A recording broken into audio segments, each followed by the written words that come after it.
इस वीडियो में हम लोग चर्चा करेंगे भारत आसियान क्यों है सुर्खियों में। हाल ही में भारतीय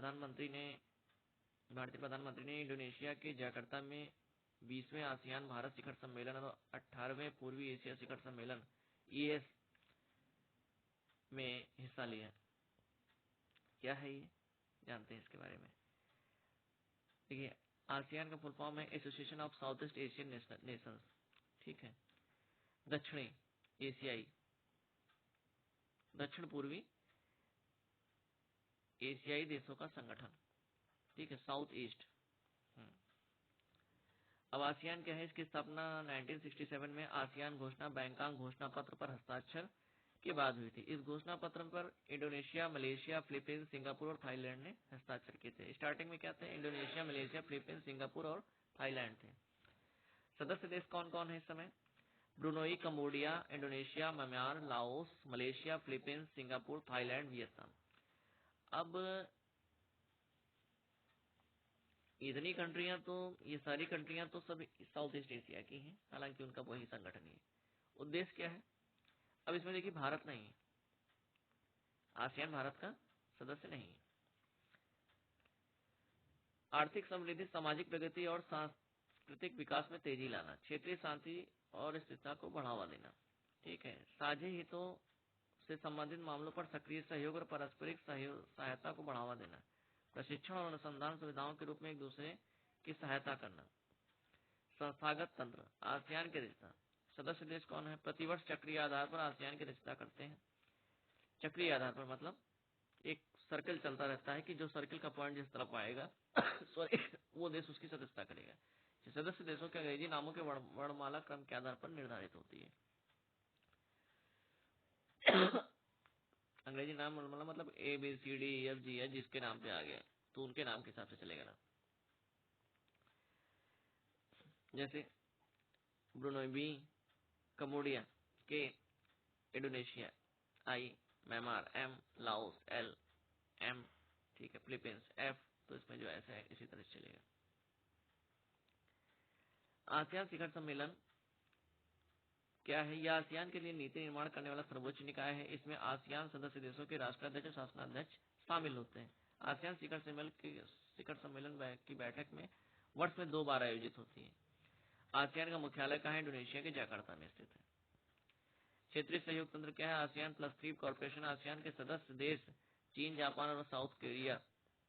अच्छा, +3 इसके कॉर्पोरेशन के जो सदस्य देश हैं वो चीन, जापान और साउथ कोरिया भी हैं। पूर्वी एशिया शिखर सम्मेलन, आसियान के सदस्य देश ऑस्ट्रेलिया, चीन, Bharat, Japan, New Zealand, south Korea, रूस और संयुक्त राज्य अमेरिका भी है। ठीक है, पूर्वी एशिया शिखर सम्मेलन में ये शामिल हुए थे, सदस्य देश की बात नहीं कर रहा है। आसियान भारत वस्तु व्यापार समझौते AITIGA के बारे में जान लेते हैं। AITIGA समझौते पर 2009 में हस्ताक्षर किए गए थे। इसे 2010 में लागू किया गया था। इसे आसियान भारत मुक्त व्यापार समझौते के नाम से भी जाना जाता है। इस समझौते के तहत भारत और आसियान ने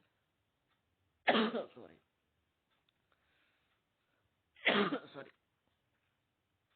आसियान ने 76% से अधिक वस्तुओं पर शुल्कों को क्रमिक रूप से कम करके समाप्त करके अपने बाजारों को खोलने का निर्णय लिया था। साथ ही भारत और आसियान ने 90% से अधिक वस्तुओं पर प्रशुल्क को उदार बनाने की प्रतिबद्धता प्रकट की थी। अब एक नजर देख लेते हैं। भारत आसियान सहयोग को मजबूत करने के लिए भारत ने 12 सूत्रीय प्रस्ताव प्रस्तुत किया है। इसमें निम्नलिखित शामिल है। दक्षिण पूर्वी एशिया, भारत, पश्चिम एशिया, यूरोप को जोड़ने वाली मल्टी मॉडल कनेक्टिविटी और आर्थिक गलियारे का निर्माण होगा। कौन कौन सा? दक्षिण पूर्वी एशिया और भारत पश्चिम एशिया, यूरोप। भारत का पश्चिम एशिया कौन सा है? सऊदी अरब, अमीरात अरब, ये सब है। ठीक है, उसके बाद उसी रास्ते से यूरोप। और दक्षिण पूर्व एशिया जैसे कंबोडिया, म्यांमार, बर्मा और क्या नाम है, मॉरिशस, सिंगापुर, ये सब कंट्री, इंडोनेशिया, ये सब कंट्री हैं। आसियान साझेदारों के साथ भारत के डिजिटल पब्लिक इंफ्रास्ट्रक्चर स्टैक को साझा करना, डिजिटल भविष्य के लिए आसियान भारत को उसकी स्थापना करना, यह डिजिटल रूपांतरण वित्त के सहज लेन देन के लिए वित्तीय एकीकरण में सहयोग पर ध्यान केंद्रित करता है। विश्व स्वास्थ्य संगठन पारंपरिक चिकित्सा के लिए वैश्विक WHO GCTM तथा आपदा रोधी अवसंरचना के लिए गठबंधन CDRI में शामिल होने हेतु आसियान देशों को आमंत्रित करना। आसियान भारत वस्तु व्यापार समझौता AITIGA, भारत ने AITIGA की समीक्षा को समयबद्ध तरीके से पूरा करने की आवश्यकता पर भी जोर दिया है। AITIGA की समीक्षा करना यह एक महत्वपूर्ण कदम हो सकता है। इससे AITIGA के व्यवसायों के लिए अधिक अनुकूल व सरल बनाने और व्यवसाय को सुगम बनाने में मदद मिलेगी। इसके अलावा इसमें संधारणीय और समावेशी विकास में भी सहायता प्राप्त होगी। अब पूर्वी एशिया शिखर सम्मेलन कार्य योजना क्या है, ESPA, यही सब जितने भी बॉक्स में आपको दिख रहे हैं ये सारे इंपॉर्टेंट होते हैं, यही इसी से क्वेश्चन ज्यादा उठते हैं। 2024 से 2028 के मुख्य बिंदुओं पर नजर। हिंद प्रशांत पर आसियान के आउटलुक के मुख्य धारा में लाना और इसे लागू करना। आसियान की केंद्रीयता और आसियान के नेतृत्व वाले तंत्रों को ES के भीतर एक प्रेरक बल के रूप में मजबूती प्रदान करता है। कौन करता है? भारत करता है।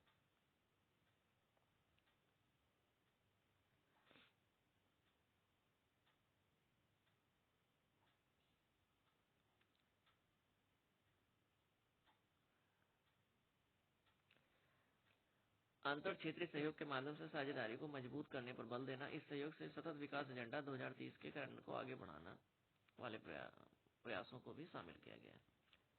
भारत इसका सदस्य नहीं है, इतना जरूर इंपॉर्टेंट रखिए। अब आते हैं आगे।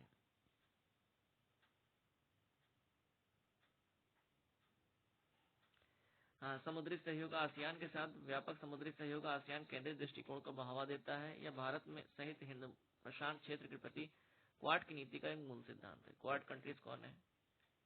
अमेरिका, ऑस्ट्रेलिया, ये सब है। अब आते हैं अब्राहम एकॉर्ड्स।